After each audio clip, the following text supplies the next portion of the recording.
நம்ம ஊரில் பட்டையை பிரியாணியில் யூஸ் பண்ணுவோம், மசாலா குழம்புல யூஸ் பண்ணுவோம். இங்கே டெசர்ட்டில் யூஸ் பண்ணுவாங்க சின்னமன் பன். வாங்க பார்ப்போம். ஒரு 1 1/4 கப்பு பாலில் 1/4 கப் சர்க்கரை போட்டு ஈஸ்ட்டு போட்டு ப்ளூம் பண்ணிவிட்டு, ஒரு முட்டை, 1/4 கப்பு பட்டரு, ஒரு 3 1/2 கப்பு மாவில் ஒரு ஸ்பூனு உப்பு போட்டு மிக்ஸ் பண்ணிக்கணும். நல்லா வந்துட்டு மிக்ஸ் ஆனதுக்கப்புறம் அதை எடுத்து நல்லா ஷேப் பண்ணி வச்சுக்கணும். கொஞ்சம் ஸ்டிக்கி டவ்வாக தான் இருக்கும்.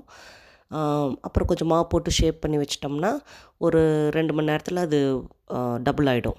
இந்த மீன் டைம் வந்து நம்ம ஃபில்லிங்க்கு ஒரு 3/4 cup brown sugar, 1 tablespoon cinnamon பவுடரையும் சேர்த்து மிக்ஸ் பண்ணிக்கணும். பட்டை பவுட்ரு தாங்க சின்னமன் பவுடர்.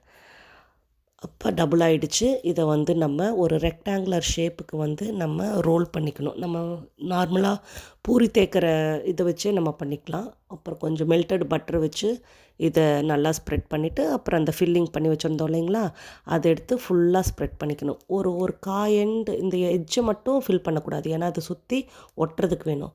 இப்போ அழகாக வந்துட்டு நம்ம டைட்டாக அப்படியே ரோல் பண்ணிகிட்டே வந்து, அப்புறம் இந்த கடைசியாக இந்த எட்ஜுக்கு வந்ததுக்கப்புறம் நம்ம அதை வந்து நல்லா ஸ்டிக் பண்ணி அப்படியே பிஞ்ச் பண்ணி விடணும். பிஞ்ச் பண்ணி விட்டோம்னா தான் அது பேக் ஆகும்போது வந்து விரிஞ்சு வெளியில் வராமல் இருக்கிறதுக்கு வேண்டி.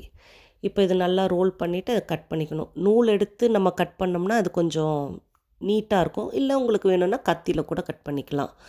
இதை அழகாக வந்துட்டு ஒரு 12 பீஸ் மாதிரி வரும்னு நினைக்கிறேன். அதை கட் பண்ணி அதை எடுத்து நம்மளோட பேக்கிங் ட்ரேயில் ஒவ்வொன்றா அடுக்கிட்டு, திரும்பவும் நம்ம ஒரு 1 மணி நேரம் போல் ரெஸ்ட் பண்ண விடணும்.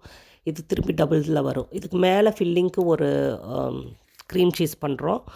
ஒரு 120 கிராம் க்ரீம் சீஸில் 2 டேபிள் ஸ்பூன் பட்டர் போட்டு, 1 டீஸ்பூன் வெண்ணிலா போட்டு, ஒரு பிஞ்ச் உப்பும் போட்டுக்கலாம். அப்புறம் 1 கப்பு பவுடர் சுகரை போட்டு நல்லா வந்துட்டு பீட் பண்ணினோம்னா ஒரு மாதிரி நல்ல ப்ளஃபியாக க்ரீமி கன்சிஸ்டன்சிக்கு வந்துடும்.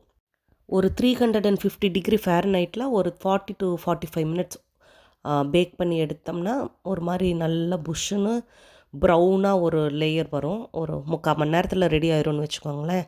அதுக்கப்புறம் நம்ம அதை எடுத்து நம்ம பண்ணி வச்சுருந்த அந்த க்ரீம் சீஸை சூடாகவே வந்துட்டு அப்ளை பண்ணணும். ஏன்னா அப்போ தான் வந்துட்டு அந்த கொஞ்சம் பட்டர் அதெல்லாம் மெல்ட் ஆகி உள்ளார இறங்கும். கொஞ்சத்தை வச்சுக்கோங்க. அதுக்கப்புறம் ஒரு 5-10 நிமிஷம் கழித்து ஆறுனதுக்கப்புறம் மேலே அப்ளை பண்ணிவிட்டு அப்புறம் கட் பண்ணி எடுத்து சாப்பிட்டா ரொம்ப சூப்பராக இருக்கும்.